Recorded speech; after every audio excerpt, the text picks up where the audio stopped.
Title देते हैं ना मुरली में, बाबा रोज कोई ना कोई नया टाइटल देता है।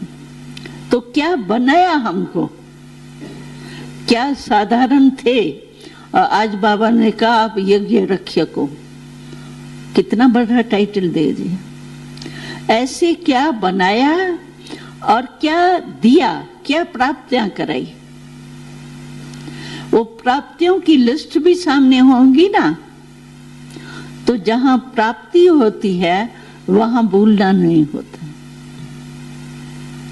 रास्ते चलते देखो कोई ठोकर खाता है, कोई परिचय नहीं होता है, लेकिन रास्ते चलते हुए कोई हमको ठोकर लगे, प्यार से उठा लेवे हमको, तो हमारे मुख से दिल से क्या निकलता है, जीवन भर आपको नहीं भूलूंगी।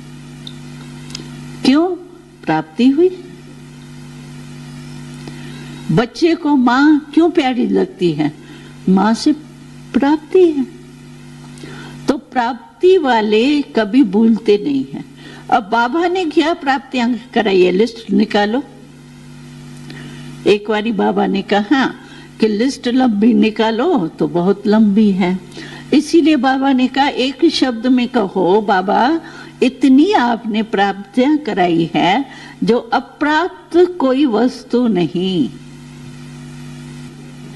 तो जब कोई अप्राप्ति नहीं, प्राप्ति ही प्राप्ति है, फिर भूले क्यों? तो याद करो प्राप्तियों के आधार पर क्या बाबा ने बना लिया, उसके आधार पर फिर कभी बाबा नहीं भूलेगा। ये बाबा की शुभ आशा है ना। बाबा ने कहा ना, किसको कहा ना, आशा ऐशा को कहा शायद, कि आशाएं पूरी करने वाले। तो बाबा की आशाएं हम सभी पूर्ण करेंगे, तभी तो बाबा के साथ चलेंगे ना। ब्रह्मा बाबा ने कहा ना, तो मैं तो रोज इंतजार करता हूँ मेरे बच्चे कब आए जो चले परम धाम में। आह्वान करता रहता हूँ, आओ बच्चे, आओ बच्चे, आओ बच्चे।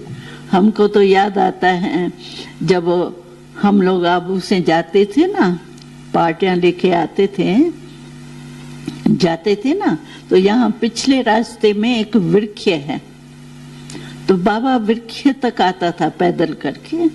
उस समय गाड़ी बारी नहीं थी, पैदल ही हम जाते थे बस स्टैंड पर।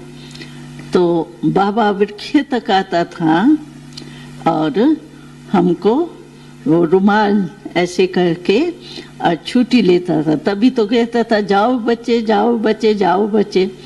और जब ही आते थे तो पार्टी से मिलते थे तो कहते थे आओ बच्चे, आओ बच्चे।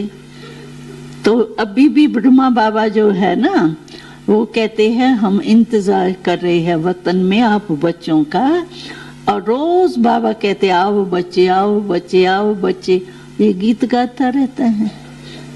तो हम चलेंगे ना बाबा के साथ, चलना है ना, बस तैयार हो जाएंगे और बाबा के साथ चलेंगे।